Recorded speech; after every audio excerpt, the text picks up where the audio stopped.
So in this video, I will teach you how to create a map using Datawrapper. So far, we've seen how to create a chart with Datawrapper. You can also create a table. So we will click on the New Map button here, which will bring up the Map tool. Now you have three options. You can create a choropleth map, a symbol map, or a locator map. We'll first look at the locator map, and then I will show you how to create a choropleth map, which uses a very similar interface to the symbol map, but the locator map is quite different. So we'll click here, and a locator map, before we click on it, is a map which allows you to add markers to show different locations. So events within a city, or as in the example here, we have a map of New York, and we have different attractions. So Central Park, the American Museum of Natural History, and the Metropolitan Museum of Art. So we'll click here. And we have 4 tabs. So the interface is quite similar to the chart interface, but the options are slightly different. So when it comes to creating a marker map, you can add markers manually. You can type in the name of a location or its address, or you could also copy and paste a Google Maps link. So that's how you would do it. You can play with the different options, and you can then go and proceed to design your map, annotate it, and publish it. I won't spend too much time on the marker map because it is rather simple. And as a reminder, my goal with this course isn't to make you proficient per se with Datawrapper or another software. Instead, it is to make you proficient in finding data, analyzing it, cleaning it up, and visualizing it. And that isn't based on one tool versus another.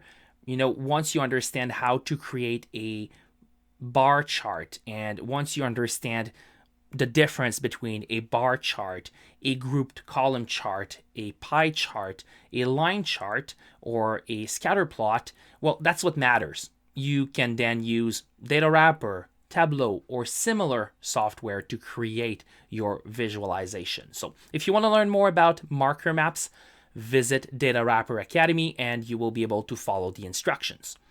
We'll come back to the previous page, and now we have 2 options left. The choropleth map or the symbol map, and they're very similar. You can use choropleth to color different regions to show data like unemployment rates or election results, and different colors will indicate different values. The symbol map will put a big circle to identify a specific location, and then you can color the map and play with the size of those circles to indicate or showcase different values. So we will use the choropleth map as an example for today, but you could use a very similar approach to create a symbol map. So we'll click here. And the great thing with Datawrapper is that there are about 1,000 maps included. So you do not need to upload your own map template, but it is nonetheless possible to do so. So you could click here and you can then upload your own map by selecting a topo.json or a geo.json file, which may not exceed 2 megabytes. The same option is offered with the symbol map. Instead, I will come here and I will type Canada. I will go to the very bottom and I will click on Canada provinces. We now have this map here of Canada with the 10 provinces and the 3 territories. I like it. I'll click on proceed. We now have this table. Again, you can fill it out manually, or you could import a data set. To know exactly how to import a data set, visit Datawrapper Academy. For now, we will input the values manually.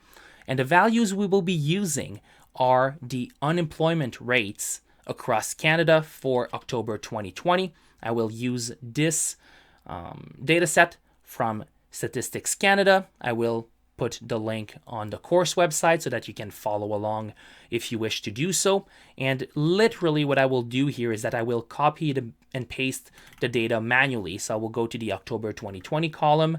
I will come here, and for Newfoundland and Labrador, we have an unemployment rate of 12.8. So that's what I'm going to come here and input 12.8.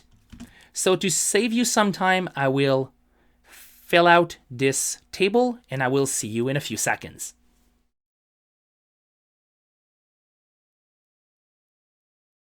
And now we're back. So one quick thing to notice is that we do not have stats for the 3 territories, therefore they will stay gray.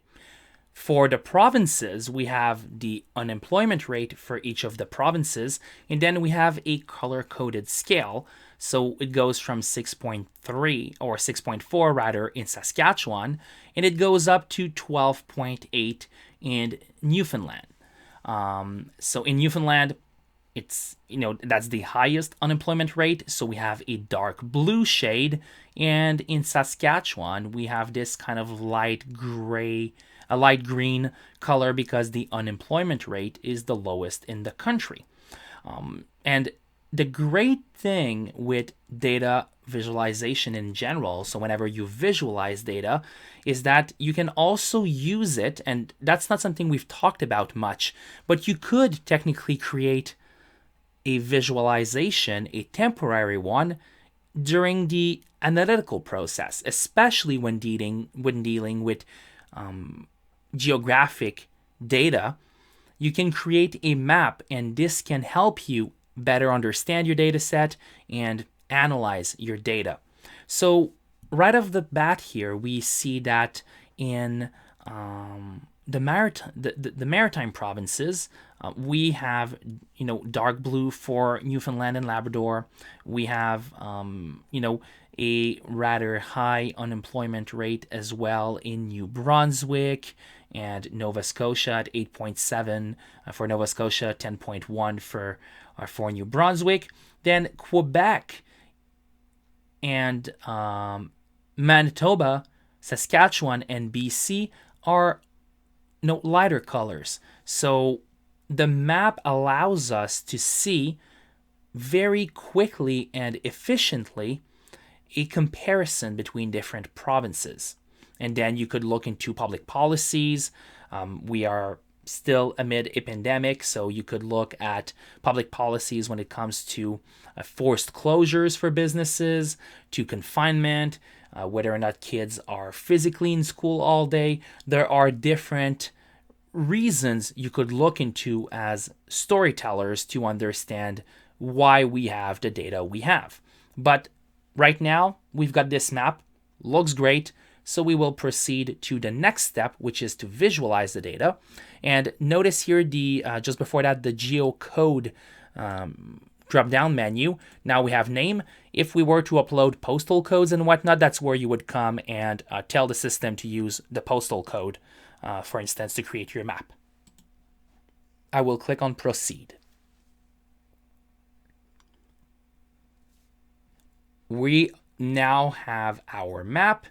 We are under the Visualize tab, and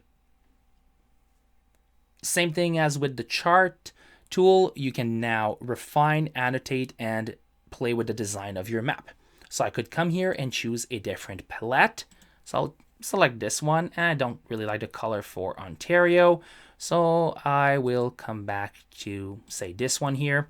Now we are with a continuous color scale. We could use the steps, and now the steps will use different colors for different levels, but you can play with the number of steps. So now we have 5 steps, which means that Quebec and BC, which have very similar unemployment rates at 8 and 7.7, are the same color.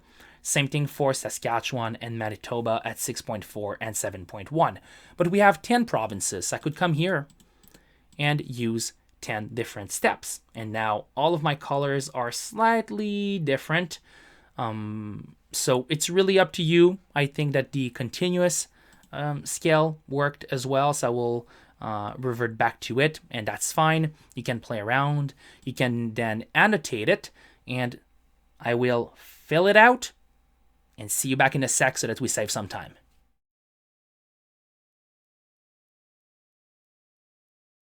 I added a title, a description.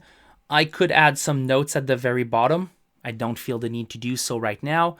The source of my data, a link to the data set, my byline, and then you could also come here and select a label. So right now we see a map, but you need to hover over each of the provinces to see the name of the province and its unemployment rate. If we were to come here and click on ID, the system will automatically add the name of each of the provinces, and the same goes for the territories. You could also highlight a region. Say I'm doing an article about Quebec. I could decide to highlight Quebec.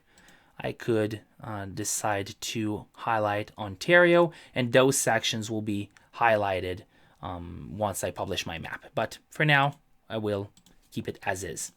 You could add some text annotations. Again, I won't go into detail as to the different options. Visit Datawrapper Academy if you want to learn more. You can come to the design, make sure that you're using English. You could tell the system that you're using French if your map is in French, and so on. But for now, we will leave it as is. You could enable social media share buttons so that those buttons will appear and then people can click and share your map. So I will enable them. Click on proceed.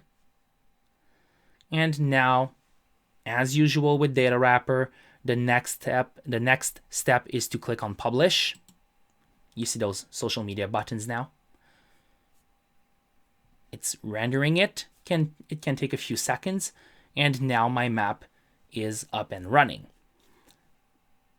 So take some time to experiment and visit Datawrapper Academy if you have questions. And I do invite you to play around. You can use my data set, or you can find your own data. You can decide to create a choropleth map like I did here, a symbol map, or a marker map. The choice is yours.